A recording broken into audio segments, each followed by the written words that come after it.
Hi there. Welcome to Berkeley Castle. Thank you. Home of your ancestors. Yes. It's lovely, isn't it? It's beautiful. Most of what you're seeing here was built by your 18 times great-grandfather, Thomas de Berkeley.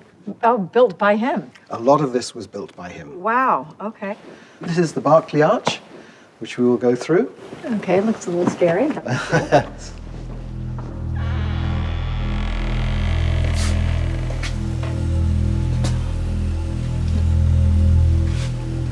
I've been told that my 18 times great-grandfather, Thomas Lord Berkeley, had sent a note to the king saying that his father had passed away. And I would love to know more about that. Well, we have some documents here, which I think will reveal what happened. This is a 700-year-old financial account. Is this original? This is original. Wow. It's on parchment.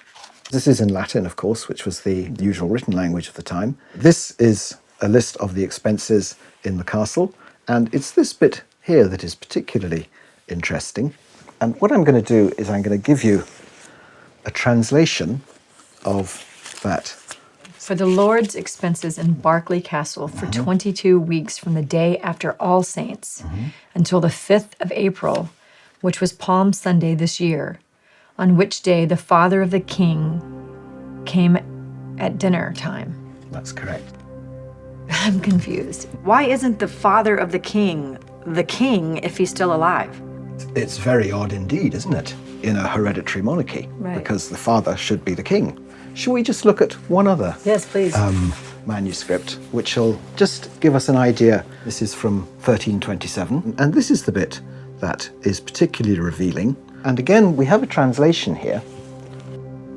For bolts, rods, bars, and other ironwork bought for the chamber of the father of the king. So the father of the king was living in a chamber. In a chamber with Is that lots. like prison? With lots. He was indeed being kept prisoner here. He was being kept prisoner by his son? No, he was actually being kept prisoner by your 18 times great-grandfather. He was the man who was paying for all these locks and bolts and bars to be put on the chamber of the kings. Okay, let's just back up a second. My 18 times great-grandfather, Yes. Thomas Lord Berkeley, is holding the king's father prisoner. Yes. Well, this is getting juicy. Okay, tell me more. Why is my 18 times great-grandfather holding the king's father prisoner? Because the king's father, who was had been King Edward II of England, was a remarkably bad king. This is Edward II, and he, just a few months before this, had been forced to abdicate from the throne. After ascending the throne in 1307, Edward II married Isabella of France. For over a decade, they reigned in harmony, but the queen grew to detest her husband for his many failures on the battlefield and his lack of leadership. He often inflamed tensions among the nobles by picking favorites. Many nobles united over their hatred of one favorite in particular, Hugh Despenser the Younger. Despenser used his influence over the king to gain land and wealth. He was ruthless, he was brutal, and he was a financial wizard as well. He was very good at managing the king's money. So that is why Edward II liked Hugh Despenser. Isabel was said by one chronicler to have loathed Hugh Despenser with a more than perfect hatred. She really hated That's him. a nice one. I hate you. With more than perfect Yes. hatred. Wow. Hostility towards King Edward II and Hugh Despenser eventually led to war in 1321.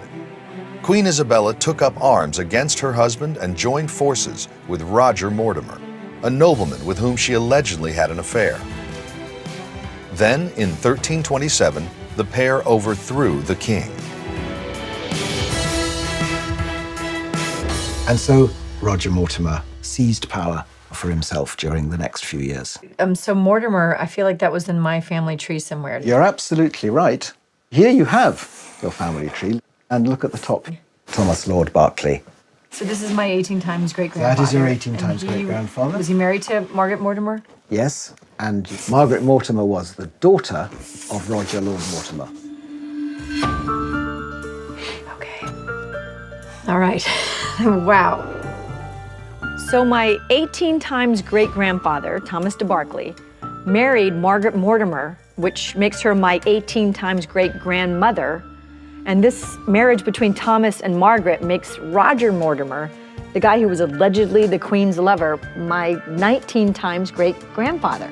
So Roger Mortimer told his son-in-law, Thomas de Berkeley, I trust you, and will you keep this man, Edward II, in your castle in Berkeley? Yes. How come Roger Mortimer had the opportunity to rule the country if he wasn't a royal?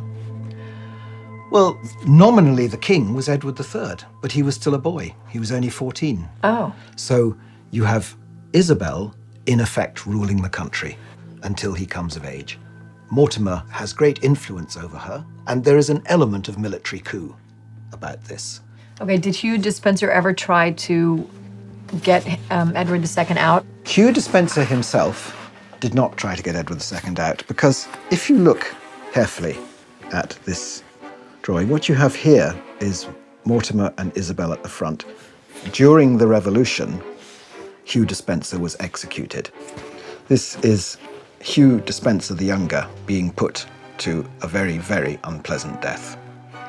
So, It looks like it had to do with his private part. well, it did, and several other parts. Are you serious? Looks like there's fire involved. Very Well, strange. they chuck the bits in the fire once they cut them off or cut them out. So what you have is your 18 times great-grandfather is holding the king prisoner, and your 19 times great-grandfather is in effect ruling the country. I mean, it's kind of crazy. Powerful little family we got there. We have your ancestors.